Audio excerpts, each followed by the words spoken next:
The world needs people that get a bit too big for their boots and who take it by storm. Here's to the rule breakers, innovators and entrepreneurs who are sharing their mission with the world and building unstoppable personal brands.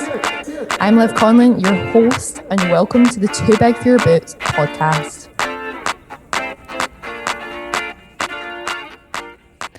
Hey everyone, and welcome to this week's episode. Today I am joined by Carly Fremont, who is one of my mastermind members, and I've actually been coaching Carly over the last year. It's really been such an honor to work with this woman. She's incredible. Her story is really inspiring because, you know, when you're told that you'll never be able to do again what you've dedicated your life to, that's a bitter pill to swallow. And for Carly, she was a professional dancer and was told basically that she could no longer continue with that dream. But I really believe it's only the strongest of characters who can be told this and then go on to build the life of their dreams. She currently sources around 50 property deals per year throughout the UK for herself and other investors. And really what makes her unique, aside from her stellar reputation, is that she triumphs through a condition that resulted in her being unemployed and on benefits to now building a six-figure property business and really helping others do the same. So guys, this episode is really one to listen to because we talk about so many different things. Number one, Carly overcoming that obstacle she was faced with when basically her dreams were crushed, to finding a new purpose and new passion and building that into a six-figure business. We also talk about the importance of finding the right coach and finding the right type of coaching that actually works for you, your personality and your needs.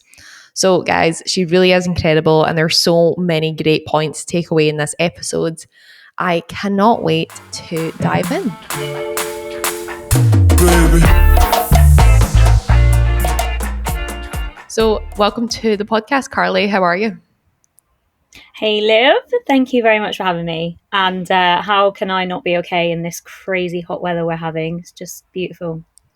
Yes, I know. It's always amazing when you get nice weather in the UK. And it seems like, it just puts everyone in a good mood, doesn't it? Yeah, it does. It does. Absolutely. Good vibes. So I usually start off the podcast, Carly, just asking our guests really about their journey, and really I go into the three pillars of your story. So where you started and your epiphany to starting a business and becoming an entrepreneur. So if you wouldn't mind sharing with our listeners what that process was like for you. Yeah, no worries. Where I started was, it was like one of the lowest points of my life, actually. And when people speak to me about this, they never knew it had happened. As you said earlier, that there's a positivity that I have to me that I always try to see the positive side and bring that out. That low point of my life was being diagnosed with an autoimmune disease. And it was during my dancing in Mexico. I was in so much pain. I thought I need to come back to the UK and see a doctor. So when I was diagnosed, I went back. I ignored their advice and I thought, no, I've got to finish this contract and then I'll consider the next step. But yeah, I did realize in the last part of that contract, my day job, an evening job, performing was just getting harder and harder. And I was putting a lot of pressure on my dance partners. So came back to the UK and I totally felt lost. You know, there's not resorts over here for people to entertain you in the evening, during the day in the hot weather. So I thought, what's my purpose now? Like, I love being on stage. I love meeting new people, performing, traveling. How can I combine all of this now in my life? Property really had come about. It just popped up one fine day when I was again at one of my lowest points. And I thought, I'm going to check this out. I've always loved the thought of being my own boss and doing things my way. When I went to that event, I had an epiphany. I thought, you know what, this is a way of helping others, meeting new people, being my own boss. And I went for it, even though I was doing something else in my life. I'm a bit like that. I like to take on too much, I think. But again, I'll just grin and bear it. And I know, again, I'm positive. So at the end, I know there's a great outcome. And really, I fell into property sourcing because I'd chosen my area thanks to all of the training and education I'd had in property. I thought, right, this is the area I'm going to go to. It's cheaper than where I live. I thought I could, reach my goals quicker. Family lived there, so I thought, great, I can link in family. But what had happened was all of the exposure I'd put out there on social media was coming back to me threefold, really, and unexpectedly, because people were then saying, well, you're in that area. I want to invest there. Could you, next time you're there, like find something for me, basically? And that just happened again and again and again. And I was being mentored at the time by a property entrepreneur. And he was like, hey, how about you do this? And basically, he started introducing me to property sourcing, packaging. And it started from there. And I could never have been prepared for how it was going to excel and how busy it was going to get. And where I am now is running a business that hit 6 figures in 2019. Again, if you'd have said that to me 2 years previous to that, when I was starting out and just left a dancer job in Mexico, told you've got an autoimmune disease, you cannot dance anymore, being forced, if anything, to go back to the UK with no job. I was on benefits as well when I first came back, to a 6-figure business 2 years later was just, you are talking crazy. So that's where I am now. I am being coached by the wonderful Liv Conlon, who's in front of me. And I have been since 2020. So yeah, exciting times ahead. Yeah, oh my goodness, it's so exciting. And I remember the first time you sort of shared with me your story, and I was just like, I was just so impressed and I guess inspired, because I think when you live your life for a very long time following that sort of one dream, for you it was professional dancing, and then to have that very quickly ripped away from you, it must have been like one of the most challenging times in your life. And it's amazing now that you're on the other side of it. But from personal experience, when these things happen, it's not easy to pick yourself up and get a new passion and find a new purpose. What was some of the ways that you dealt with that moment? Was it instant, I'm going to find something else? Or was there like a low period of, trying to find some more inspiration? Yeah, it wasn't instant for me. I was so lucky to have moved back to the UK and lived with my mum, who is my biggest inspiration because she went through a lot of struggles bringing me and my brother up solo. So a massive inspiration. So having her around me really helped perk me back up. But no, it wasn't instant. And I feel like it was because it was a physical pain I was going through and not an emotional. I feel like that was tougher for me to overcome. I was like, okay, but I can no longer do that. So how can I work? I remember sitting on my sofa one day, well, every day it turned out to be, with my laptop on my legs, and I was in pain. And I would move the laptop for a break and I'd get up and I was in so much pain. I'd wake up in the morning and I felt like gravity was against me and it was just trying to say, no, you're not getting up today. It was actually tough to physically move my body and get up. So it's arthritis and an autoimmune disease. So it would have been joint pain. Those are the kind of things I do feel on and off now. But I will say a big thing for me to kind of kick me out of it was joining a gym. Obviously, I love dancing. I found it hard to get back into that quickly. But when I joined a gym and I started doing research, it was like, well, maintain your muscle, build muscle. Because I was losing a lot of muscle from all the dancing, sweating, losing body weight, basically. So the gym was the next step, and having my mum. So that it was a slow process, really. And from there, when I knew I was physically strong, I started really perking myself up. I could still do the splits, for example, but I would never have known that if I wasn't back at a gym. So I was like, do you know what? It's not over. I can still do things. And then I went to see like a specialist doctor and stuff like that. Got put on drugs, prescribed drugs. And then the pain started. Hopefully. Yeah, let's make that clear. And then the pain started to subside a bit. So then I was pushing myself more, like, no, you're not gonna stop me from doing this in the splits. I remember I would be at the gym and I'd be in the splits, and then I'd be like, well, what else can I do to feel more like positivity and to feel that passion again. So I would like reach my hands forward. I'm that weirdo that has a flat back with your legs open. And I was like, no, I'm going to do this. So I was giving myself these little challenges in my body every day that was helping me perk up again. And yeah, a slow process, like I said, but the gym and my mum, I think, were the reasons I started to get back to old me. Yeah, I love that. I think often, yeah, it's having those people around you that are just there to support you, isn't it? And then also like the physical aspect of exercise. Like I was not feeling things this morning, like life and getting up early. But the minute I got like out my walk and I went to the gym, like I just felt so energized and now like I'm ready for the day. So I think if you were missing that sort of physical energy, I can't even imagine how challenging that would be. But that's one of the reasons why you got into what it is you do now, isn't it? Property sourcing, because it really provides you total freedom of how you live your life. You don't have to get up and work in a certain office or a certain place and be anywhere at any time. What was it that attracted you to, is that what attracted you basically to property sourcing?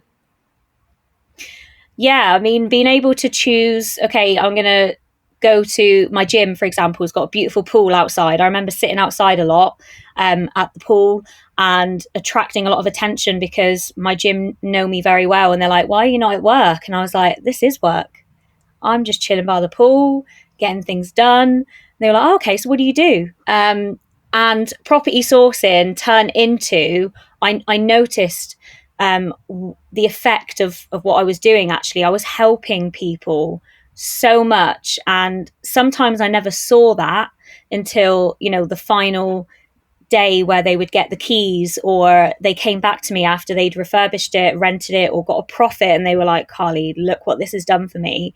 So it just turned into like an addiction of I've got to get that feeling again. The connection that I have with my clients, helping people, and linking in investing with property sourcing. It was just all making sense, and it just made me feel amazing. Yeah, and addicted to it. Choosing where you live. I was in Spain a couple of years ago, and I just love how I linked business with pleasure. It was mainly a business trip, but I was like, you know what? I fancy doing this. Put the laptop down. Let's go. I just love that flexibility. Yeah. Yeah, I'm totally with you on that. That's sort of like one of my biggest goals as well. Obviously, impacting people is like one of the most amazing things. And then also being able to do that whilst providing freedom for yourself. It's like, how is this even real life at times, isn't it? But, that's also a very rose tinted spectacle view of entrepreneurship because you're also the person that does need to work at 10 p.m. at night sometimes or get back to an email when it's not exactly convenient for you. What would you say, obviously, apart from your own personal struggle to get started, Carly, overcoming that massive obstacle, what's been your biggest obstacle in the process of building your sourcing business? Choosing a schedule, really, like you said just now, and sticking to it. If you don't, you will let it run your life 24/7. So you have to be really strict with it, right? These are the working hours of business. These are the gym hours. These are personal meditation, walking time. This is family time. This is my boyfriend, partner, husband time. Um, because at the beginning, I remember my partner was like, "You on the laptop again, baby? You okay?" And I was like, "Yeah. I've just got to do this." And this was after the gym. If I would go in the evening sometimes, so this was like 10 o'clock, and he was like, okay, but shouldn't you chill out for a little bit? And I'm like, I'm chill. So I think I used to kid myself as well that working my sourcing business was me chilled out and doing what I wanted to. But actually, it was controlling my life a little bit because I wasn't setting a schedule. So that was a challenge, definitely. But I was with someone at the time, like a mentor. Again, another mentor who was like a strict schedule. Luckily, I love being organized, so I found that actually quite sexy. So sticking to that was kind of, it's kind of like, okay, that's what I need to do right now. Although I say, being my own boss, that's what I want to do. At the time, my phone, like in that transition of sticking to a schedule, my phone turned into my boss. I don't know. Do you ever get that? Do you ever look at your phone reminds you, Liv, you need to be doing this now? Are you ever like, well, no? I'm the boss. I want to do this. Or does that happen Yeah, to you as well? it's called having your own business and being an entrepreneur, isn't it? But I mean, you technically have a boss in a sense, don't you? Whether it is your phone, like people texting you, messaging you, emailing you, and then obviously like almost your client's your boss in that sense, in terms of if you're in a business that you serve a client, which most businesses are, that you actually speak to or communicate with, rather than just, an automated product business or whatever, then you do have to answer to that person. You need to show up. You need to be there. So there's freedom in a sense, but there's always going to be that boss that you need to answer to. You can design it around your schedule also. But yeah, I think we all need to go to that dark place, don't we, of like absolute burnout or working too often or working at 10 p.m. at night to actually say, right, this needs to stop. And maybe I almost need to run this like I'm an employee. Yeah, we all get that. And I think you've just reminded me of another turning point I had where it was like, right, let's work smarter. I've gone through burnout. It can't be like this all the time. There must be a better way. And that was my process then of going into, right, what do I outsource? Who can I outsource it to? And I looked into a virtual assistant who works with me now, and that really changed my life. Systems and processes, I'm really not great at that kind of thing. I find it so interesting, but I do find it a struggle. I'm sure entrepreneurs out there listening now are like, well, yeah, I'm the face to face. I'm like the performer, the back office. Like, I'm not really that, but we can't do everything in our business. So we have to be right, hands off. Who can do that for us? And that was a massive change for me. And my partner noticed it from me doing burnout, jumping on the laptop in the evening to, do you know what? Let's go out. Let's stay out as well. He noticed that transition. So yeah, the outsourcing, very, very big part of my process of being a six-figure business to starting up and struggling a bit. So that's really, really important, and something that I feel like I became a little bit of a go-to, probably because I think I could relate to a lot of people who I was surrounding myself by, and my audience on Facebook and Instagram, for example. I had people then reach out to me and ask outsourcing tips, and I was like, I'm not an expert, but this is what I did. And again, the feedback they gave me was like, you know what, I can now do this with my family. So that's another thing we need to remember. And if you feel like you need it, I feel like this is my advice. If you feel like you need the outsourcing, you are already a little bit too late. So just jump straight on it straight away when you feel like you need it. Don't even hesitate. Yeah, 100%. I think that's such a golden piece of advice because I always look at the business and think, how can I remove myself from what I currently do so that I can go out and do the more exciting stuff like these podcasts and making connections and partnerships. But if you're bogged down in all the admin of running a business, you're never going to be able to get out there. And I think for someone like yourself, especially Carly, you've got a great personality. You're a great speaker. And yeah, you're totally wasted in any sort of admin tasks that need to be completed. So no, I love sort of your process, especially working with a VA. But I think you also need to be really like developed to realize these things in your business. And you're like a total advocate, I believe, for investing in yourself. You've done it every single step of the way in mentorship and coaching and training. What would you say, like, what method of like coaching or training has been the most successful for you? And how have you been able to sort of like choose what's the right path for yourself? I've always reacted better to a one-to-one um, coaching, mentoring aspect. I feel like when it's really personal to me, I feel looked after and I feel like I'm cared about. I'm obviously one of those people that, as Tony Robbins talks about, the human connections. I think love and connection is really important to me, whether it's family or even strangers, and my coaches and mentors. So I do. It really matters to me that they care and that we're doing a one-to-one. I want that kind of attention. So that's the kind of style I like, and I love being given tasks and things to be getting on with and pushing myself to do. I love it when a coach is like, well, I know you can do this, so you've got to do the next level. Let's go, let's do this. another massive aspect in my business has been the coaching part of it. Because I think you can always retreat. There's always those moments you can retreat and go back into, whether it's the old you or the you that's doubting yourself, imposter syndrome.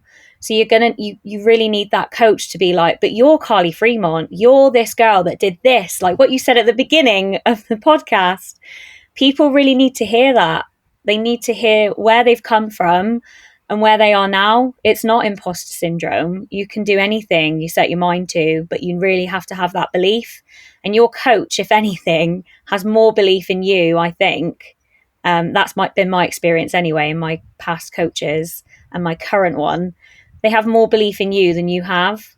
So yeah, that's my process and what I believe in there.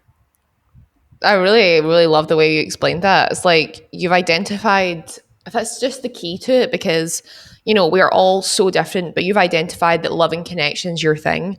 Also, that you like the support of a coach in terms of almost like putting a mirror to yourself and saying like, yep, you've got to show up, look at who you are and look at what you can achieve. And I always know that if I've got a period where I don't have a coach for a month or two, or let's say it's usually quite a small period, because I know that there's something there that I'm trying to hide from. Like I'm trying to not push myself, or I'm thinking, oh, I need a little break from like constantly going for it. And I know that like there's just something there that's holding me back, whether it's self-belief or fear of success at times as well. So no, I really love the way that you explained that, because some people work well in self-study, some people work well with coaches. And I know for you as well, Carly, that because coaching's been such a massive part of your journey and getting to where you are today, that you now coach other people in how to start property sourcing businesses and create the success that you've had for themselves.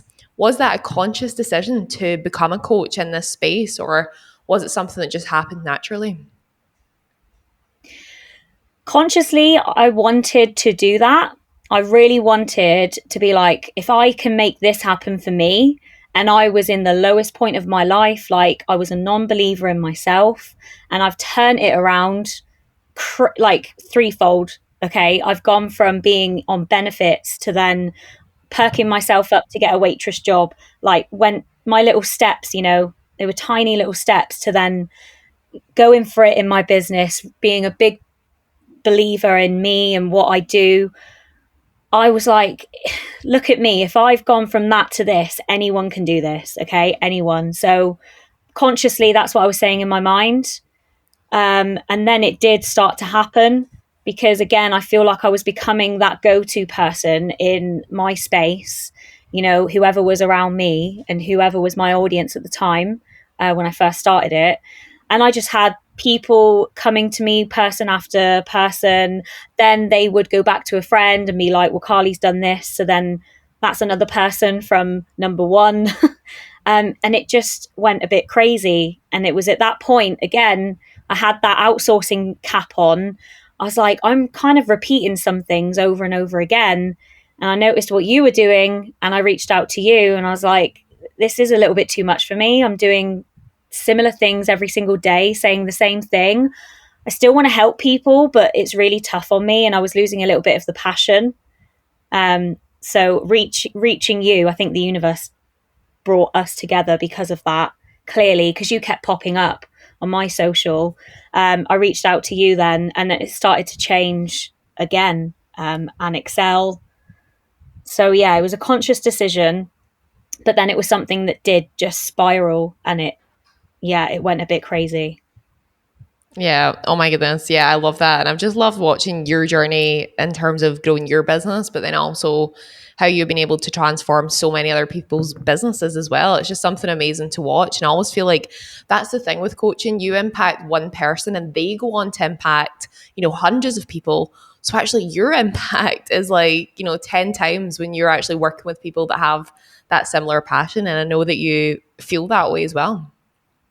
Yeah, I mean, it's crazy to think that just what you said there, when you impact one person's life, absolutely, like they are going to then, take that knowledge, that education, that personal change, whatever it is, and pass it on to their loved ones. So we're not just talking other entrepreneurs, but we're talking their family life. So if there's any little thing we can do to lighten up someone's day or their business, we have no idea the impact that we're causing there. And that's the exciting part, isn't it? Especially if you see them on social media and you're seeing that and you think, you know, that hopefully I feel like I was part of that change or part of that post that they've just put out and said they feel amazing.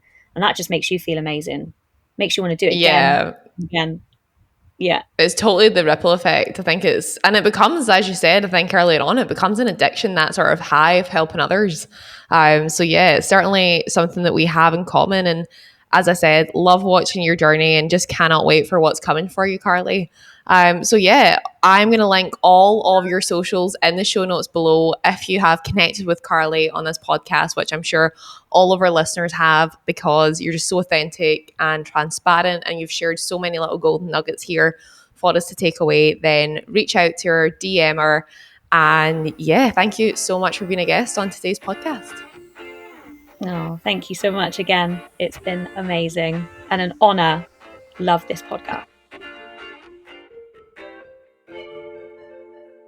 Thank you so much for joining us on today's episode. And if you're ready to apply for the Prolific Mastermind, which is our 6 months intense program with our VIP retreat in Marbella, then head to theprolific-mastermind.com.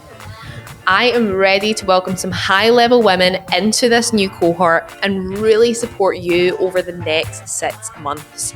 So all you have to do, guys, is head to theprolific-mastermind.com or the link in the show notes, and I will see you in there.